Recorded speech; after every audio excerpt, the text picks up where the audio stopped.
I'm going to talk to you today with some ideas from my research and also tell you how they fit with what many of my colleagues are doing, not only at UNSW Canberra, but also here in Sydney. And I would thank George Williams for his talk. I'm going to, in a sense, start on a similar note. What he had to say was really quite alarming, because when I wrote my first book, In Fear of Security, which is about Australia's invasion anxiety, I talked about the first wave of anti-terror laws, but I kind of tuned out. And the recent story is rather disturbing. It was also disturbing when Donald Trump used his first television interview as president to say that he believed torture absolutely works and that the US should fight fire with fire. He was talking to ABC News. He did say that he would defer to the Secretary of Defense, James Mattis, and the CIA director to determine what can and cannot be done legally to combat the spread of terrorism. But when he was asked about whether waterboarding is efficacious, he said, absolutely, I feel it works. And I think that's an interesting place to start. Because what he's doing, whether or not this policy is put into practice, I'm not aware it has been yet. But it does reopen the Pandora's box of the Bush era. And it raises a fraught set of questions, not just for the CIA or US military personnel, but for global normative developments around terrorism and counterterrorism, and actual proliferating developments in terrorism, the patterns of terrorism globally. And as I'll go on to talk today, I've long been concerned by the way in which there's a kind of disturbing, mutually reinforcing normative chain of examples by which both insurgents and states, terrorists and counter-terrorists, feel it legitimate to disregard the fundamental norms embodied in international humanitarian law and the Convention Against Torture. Now, these are ultimately not merely questions of ethics and law and force, but they're questions that affect global security in its totality.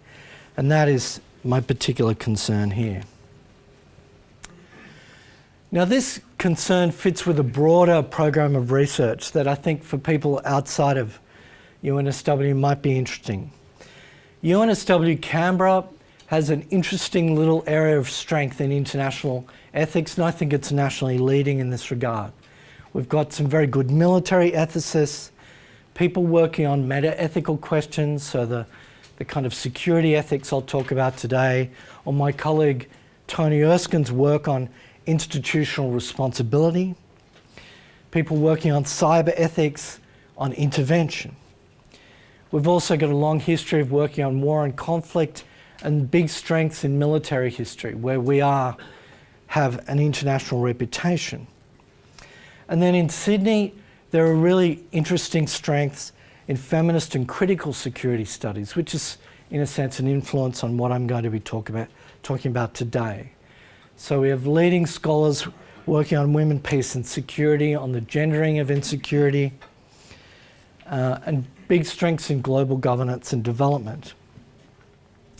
And this is work, I think, that cuts across and between both the violent conflict, war and terrorism strands of this Global Security Plus initiative, and the law and governance theme that I think still needs to be developed more. And I personally have a strong interest in developing that theme more. So if people have an interest in that theme, please talk to me today.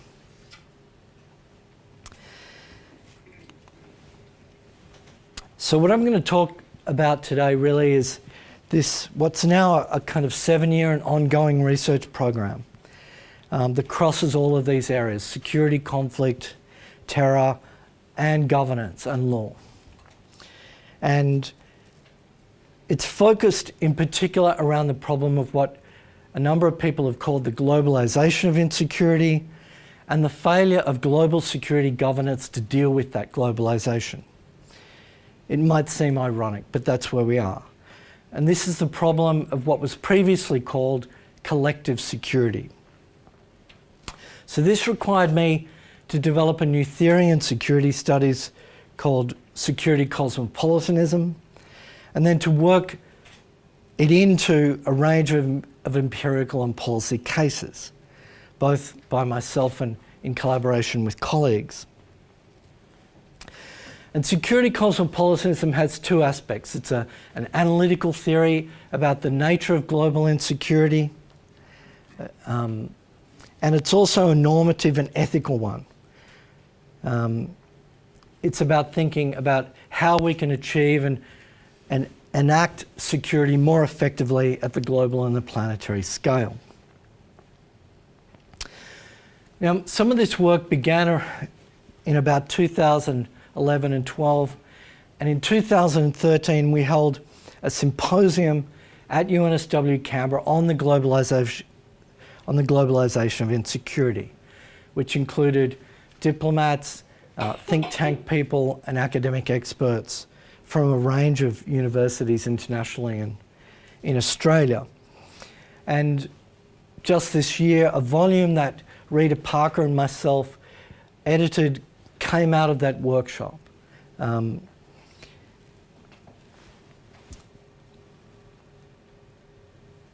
at the core of this problem is a view that there is an increasing consensus that a range of threats and insecurities, poverty and inequality, gender violence and insecurity, nuclear threats, terrorism, climate change and environmental degradation, health and disease, forced migration, cyber, transnationalized civil wars, have either globalized sources or manifestations, and sometimes have both. And there's a couple of important conclusions that came out of this work. One is that we need to start looking hard at these phenomena in terms of their transnationalization, their effects across time or across space and through time. So to look at gender insecurities, for example, as products of the global political economy, of domestic norms and law, the ways in which individuals and families work and think, and the way in which global governance works as well. We need to look at the Syrian war in terms of climate change, proxy war strategies, repression, a refugee crisis, and problems of impunity for war crimes. The second conclusion is that we need to start understanding that these processes overwhelm the capacity of states and alliances using the national security approach to grapple with. They can't prevent or manage them adequately. That means we need a kind of global security perspective and a global ethics, and to understand that these raise problems of global norms, law, and institutional action and capacity.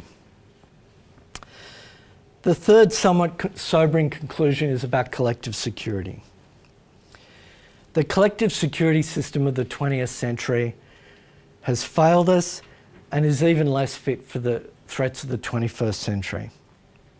41 million people have died in conflict since 1945.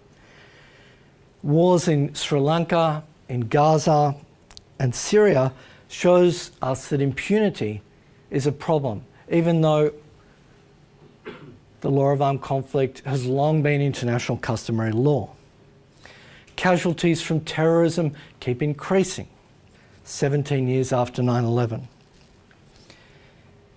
We're on track for 3 to 4 degrees of global warming by 2100. We face the worst refugee crisis since World War II.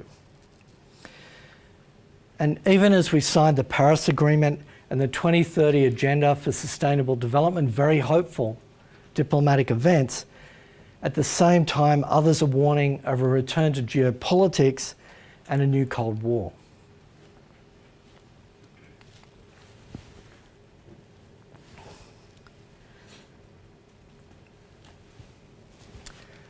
So in the face of this problem of the failure of collective security,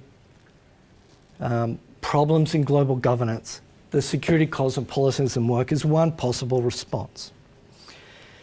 The analytical thread of this is an argument that security is transnationalized and globalized across space and through time. It's a product less of events and actors, they're significant, but of processes. And yes, there's certainly bad actors and norms at large in the world, but what we really are is in the realm of complex adaptive systems. So we understandably are concerned about ISIL. We need to be concerned about a background system that produces them and that they're changing. The second point is that the kind of Hobbesian model of the national security state as a prophylactic container of safety around the nation doesn't hold anymore. Insecurity arises from within states as well as from outside them. It arises from our systems. So in one publication, I wrote that it's not the enemy in possession of nuclear or conventional weapons that is the fundamental source of insecurity, but the deterrent system itself.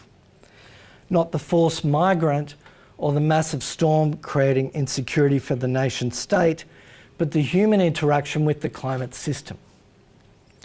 Not the terrorist en route to an attack, but an historical system of injustice, geopolitics, and ideology around violence that enables terrorism as a normative choice and a social phenomenon. My colleague Simon Dolby has written about climate change and said that the irony is that the threat is self-imposed. We're the makers of our own misfortunes. So there's a strong conclusion to be drawn here. To secure states, the world must be secured as well. The ethical and normative thread in this theory is a broad objective that we need to, at least as an aspiration, try to secure all states, all human beings, and all ecosystems equally and without discrimination, because inequality is a major problem in the collective security system, and it damages the faith many states and communities have in it. So I came up with 3 key principles that should guide security actors. States are security actors, but any actor that affects the security of large numbers of other people is a security actor in this space. So an NGO, an insurgent group, a religious organisation, even a corporation, particularly in conflict areas and perhaps in a big mining company is an example of this kind of security actor. Global security responsibility was one that all actors had a responsibility to combine to create a more global and effective security system. The second principle is an argument that all security actors have a responsibility to future generations and to think about the long-term integrity and survival of global ecosystems.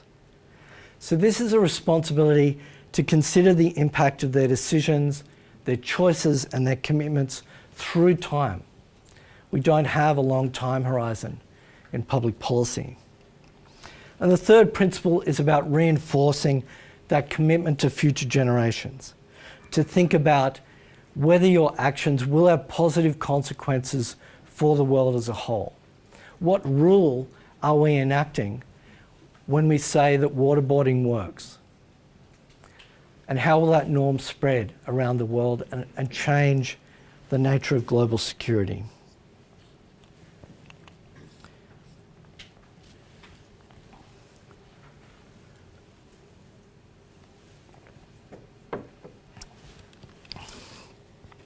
So finally, let me give you an example of how this kind of thinking and research has developed a set of arguments about terrorism. And it occurs to me I haven't really prepared a half hour of remarks. So I'd actually welcome comments and questions from you when I'm finished. So in the book I showed you in the last slide, Ethics and Global Security, we wrote about terrorism. And I'd written about terrorism for many years. And I really had to think about whether this ethics could apply to terrorism, could tell us things about it, could supply insight and provide us guidance. And perhaps overambitiously, I thought it could provide guidance both for people involved in insurgent armed struggle and also provide guidance to counter-terrorists as well. And that kind of history that George Williams has outlined for us was weighing heavily on our minds. So we sought to explore the ethical questions around the use of terrorism as a tactic in particular circumstances and situations. What would an ethics of terrorism look like? And do we like it? And then pose similar questions to various counter-terrorist approaches and means, whilst considering how these ethical choices affect the security of individuals and communities around the globe. So we wanted to connect ethical choices with their strategic impacts. So that was to endorse and extend Michael Walz's view that there are reasons of state for fighting justly. It's to say that unjust and unethical counter-terrorist policies carry both moral and strategic risks. At the same time, if we consider the kinds of wrongs that have motivated terrorist actions in the past, it's right to say that there are also reasons of state for trying to eliminate egregious forms of injustice. What we discovered in this text was that emergency ethics was a strong influence both on the way terrorists argued for their own conduct and the way in which states argued for the kind of laws that we've heard about. Emergency ethics was developed by Michael Walzer and has been extended by others. It's an ethics, he says, applicable to a time when widely understood ethical principles and moral constraints need to be set aside because our deepest values and our collective survival are in danger. Now, in the book we argue that this is a dangerous kind of ethics, and it's not good enough. Because the power of bad actions to turn into bad precedents and bad norms is a powerful argument against both terrorism and emergency ethics. And I'll just clarify what I mean by terrorism here, because there's a whole politics around the definition of terrorism. I believe states can be terrorists. I also define terrorism as a form of political violence that targets non-combatants and uses fear as a form of political coercion. That's a broadly accepted definition in many places and academically.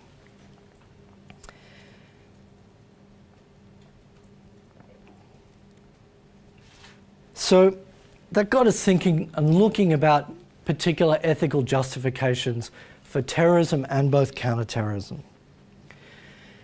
And we came up with a list of kind of genres of justification by terrorists, particularly looking at Al-Qaeda, but also Hamas as well, and the ANC. One is unrelieved injustice.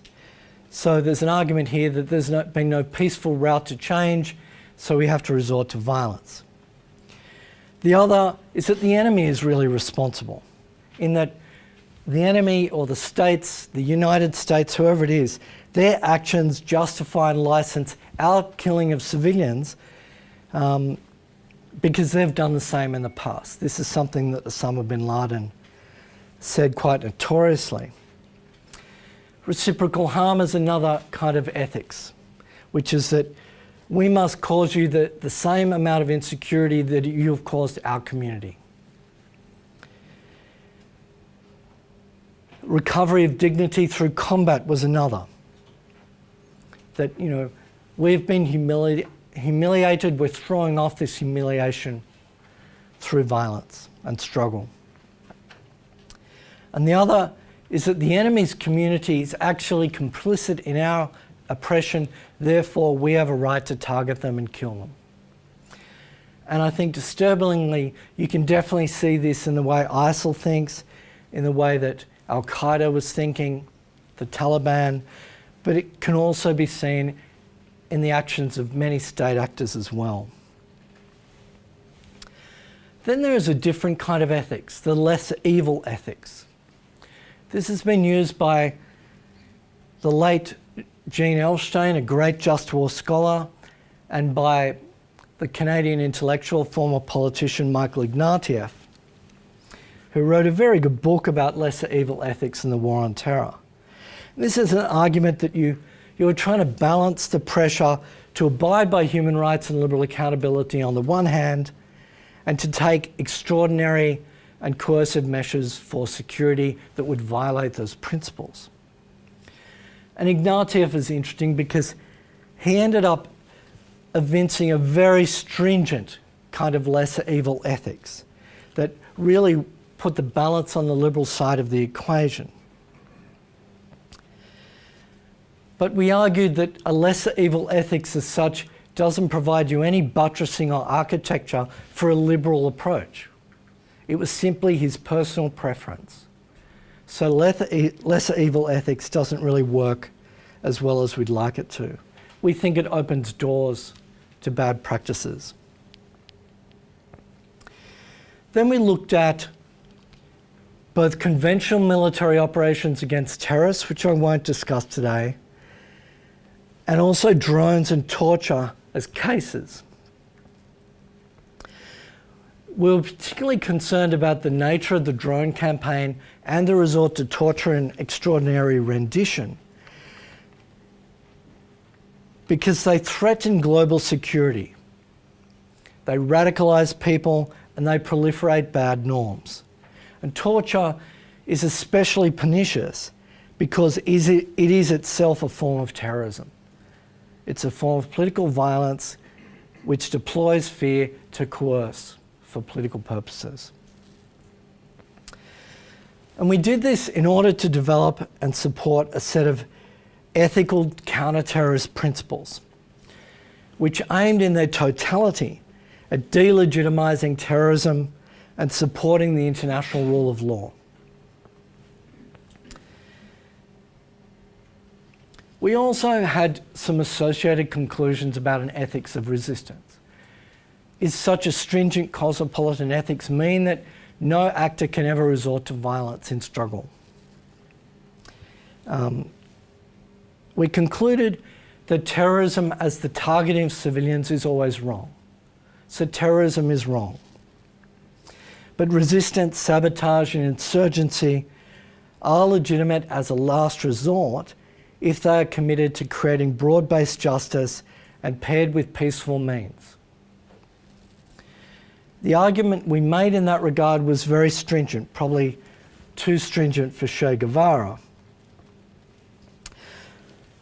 And we concluded that in a globally mediated world, non-violent forms of mobilisation and resistance can be far more effective, inclusive and ethical. And maybe Syria is a story about that. This then threw the responsibility to states to eliminate the injustices that fuel and inspire terrorism. We argued that security cannot be something that states demand, and particularly stable developed states, demand as a right, whilst allowing grave suffering and injustice to continue either within their borders or beyond them. It's neither ethical nor strategically wise to assume that this violence will not touch them or that they bear no responsibility to address those kinds of injustice. So we concluded, perhaps understandably, that a cosmopolitan ethics that honours the equal right of all peoples to security is probably the best route to long-term strategic success. But I'm happy to have people argue with me about it. Thank you. Thank you very much for that. That was very, very interesting. I'm really trying to ask about, this notion or the discourse on global security. How global is it really when we think of the complex international political economy and the power relations within that mean that quite often when we're talking of global security, we're talking about the priorities of the global north. Yeah. And in a sense, when we think especially of how the terrorism or the counterterrorism debate has flourished across many parts of Africa where I work, that has really been informed by the prioritization of the interest of the global north, the discourse on governed spaces and all of that. And it means, in a sense, the actions that states in the global south now take really mirror what you see in the global north, even though the underpinnings of what we come to understand as terrorism can be quite different and are especially complex and contextual.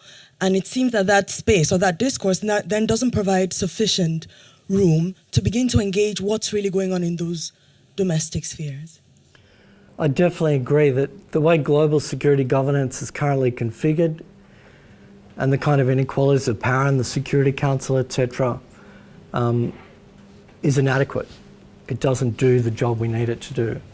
And exactly your concern about inequality and the perspectives of the North was animating the UN's high-level panel that reported back in 2004 about trying to rethink collective security so that it is more equitable.